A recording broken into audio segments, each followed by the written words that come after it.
Juliana, thank you so much for taking the time to chat with me. I really do appreciate it. Yeah, of course. Thanks for chatting with us. Oh, I'm so glad that I'm so glad we could. Erin's Guide to Kissing Girls is so much fun. Um, it's a joy. Thank Um, you. yeah, Juliana, let's start with you. I was wondering, what is it that inspired this story? Like, I think I read in the hmm notes that you were at one point reading your own diary growing up. Yeah, that's sort of become like the story around it. But yeah, like that isn't necessarily what inspired me to write the film. What inspired me was, I guess, like a lack of positive queer coming of age stories, particularly for this age group, Mm, that I felt was missing. Um, it's getting a little bit better now, but even so, like I still find a lot of queer films tend to skew a little older, tend to be for an older audience, be more rooted in like tragedy and like coming out, whereas like you have young people who have access to the internet from a very early age and like are able to identify things about their sexuality or gender that I could not at that age.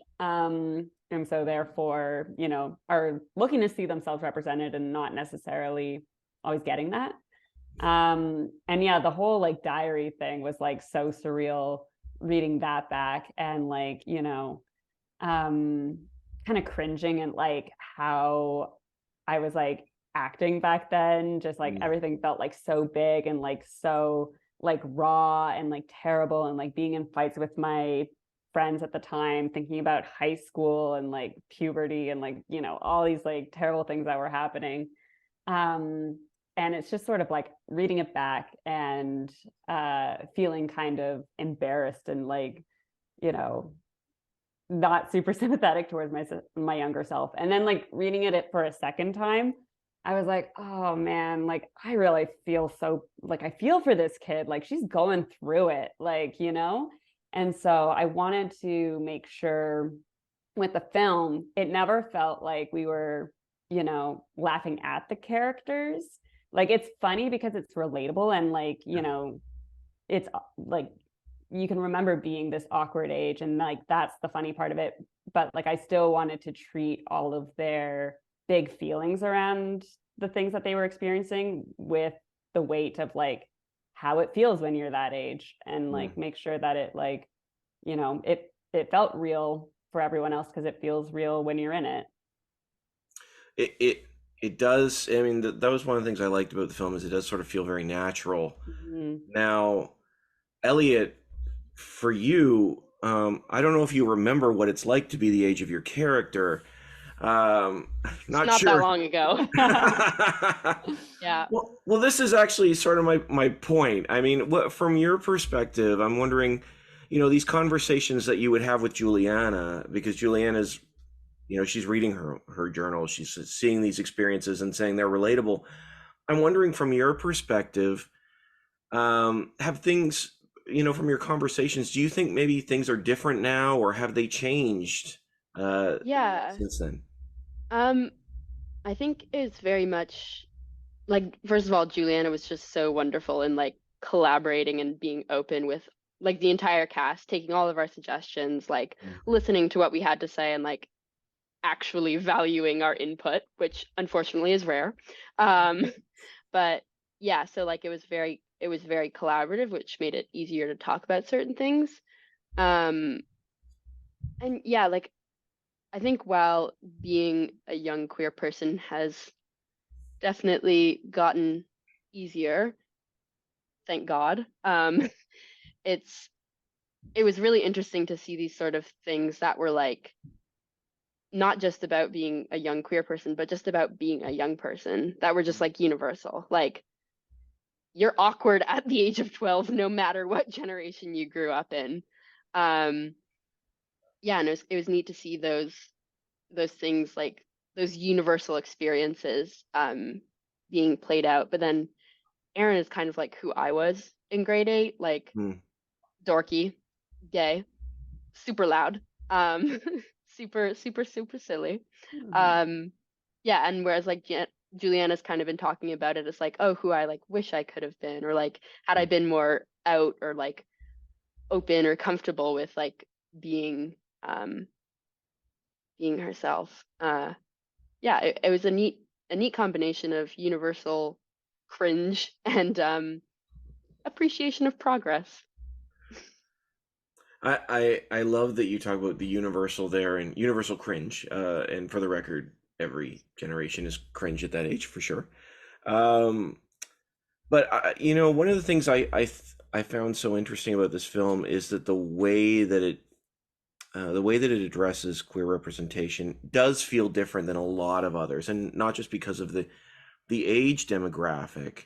I'm just wondering for you both, what do you think sets Erin apart from these other representations that we've seen on screen before? Yeah, I guess I'll start and then Elliot, you can build off of it. But yeah, for me, it's sort of like what I was saying. Like it's the fact that she is allowed to be like so unapologetically herself, and like yes, she deals with like little microaggressions from her classmates and stuff, because like to not have that felt like, you know, untrue. Mm. But like the fact that like the people who like love her and like who are around her like accept her for like who she is, Mm. and like her main problems in the film do not derive from the fact that she likes another girl.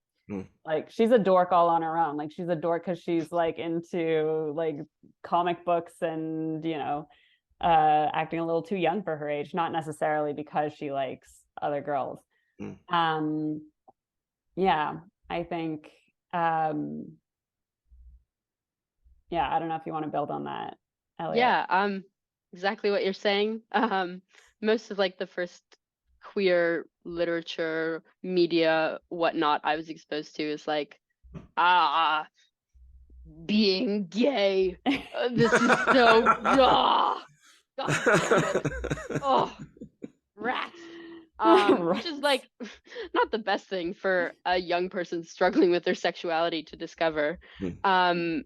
Yeah, so I think like really not having it centered around that sort of tragedy, but I think even like the little things, like the way Juliana wrote the like Mean Girls was Mm. super interesting to me, because it was like so much more complicated than just like we're mean for the sake of being mean and you're different so we're going to be mean. And it was kind of just like you could really see that they just wanted to be like liked and they Mm. wanted to fit in, which is all anybody wants at that age. Mm-hmm. Yeah, I don't know, it was Juliana was very gentle with all of her characters, and I think that comes across a lot in the movie. I like that you said that, because there is a difference, not just in Erin, but just the world of this film. This is not a 1980s high school film, and but there's little subtleties like that that make it feel different. Mm-hmm. The Mean Girls, there's something a little more to them than just being mean as you're watching it, and I appreciated that from a character perspective. Mm-hmm. Now, I mean, Elliot, maybe you just answered this, but this is one of the things I was wondering what you thought. I was wondering what you think Erin is looking for, because I mean, Yeah. this is her guide to kissing girls, but there's so much more at play Mm-hmm. than just a like you said, a dating movie or a relationship movie. There's so much more here.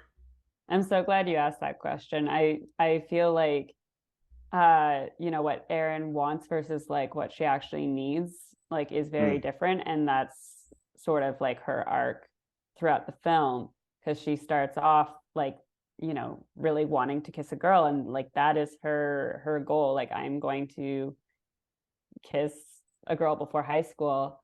And then I think what she learns along the way is like, you know, that's not necessary. Like she doesn't need that to be validated in whatever way she thinks she needs to be validated, to be popular, to be gay, to be like, you know, all these things that she thinks it's going to solve. And like, you know, where she really needs to be putting like her like attention is like the people who are already there in her life, who like love and care about her, like her best friend. And I think that's like another thing about queer stories that sometimes irks me, is that like they're like solely focused on like queer romance in order to be considered a queer story. But like there's so many other aspects of queerness, and like a big part of it is like queer friendships. Almost all queer romances were once queer friendships also, so that was very well represented, I think. Yeah, exactly. So yeah, like my 8th grade girlfriend, like we held hands while watching Stranger Things once, and that was like the biggest deal on earth for me. Like, yeah, when you're at that age, there's really this idea of like kissing somebody, dating somebody, like, but that doesn't really play out for many people. So yeah, I was just like representing that age group. Super, super cool, I think. There's a real sense of innocence there. And that gives, I think that gives the film a real sense of joy. As well, from start to finish. I like that. I think it was you, Juliana, that said you're not laughing at the characters, you're just with them laughing through it. Or cringing. Or cringing. Little column A, little column B. Well, I know we're getting short on time, but I'm just wondering from you both, what do you hope people take away from ERIN'S guide? My little tagline while we were doing the festival run was, "It's cute, it's gay, and I hope you like it." I don't know, it just like, to me, making it, talking about it, thinking about it, and then people getting to see it has just been like just untainted joy. Like, here are all these really cool and amazing and caring people who came together to make something important but not heavy, fun but not like mocking, and like queer but not sad. And I don't know, I just like I've been saying, if I had this movie growing up, I don't know what would have happened, but it would have been different for the better. Yeah, I mean, I hope that young people walk away from the film feeling seen and feeling, you know, like they're being represented positively and accurately. And I hope that people like more my generation and above like can leave feeling like a sort of catharsis, like for their younger selves, and not getting to have this. Yeah, and I also hope that they take away that, you know, there are, you know, different types of love, and I think like the main relationship at the core of this movie is like the friendship as well. And so without like getting too much into it, like I think no spoilers. Yeah. Like, you know, valuing like the different sort of loves in your life and like how that can be represented, would be something that I hope people also take away from it. For you both, thank you so much for your time. Thank you so much for having us. Thank you. I always love to talk about the film. All right. Have a great day.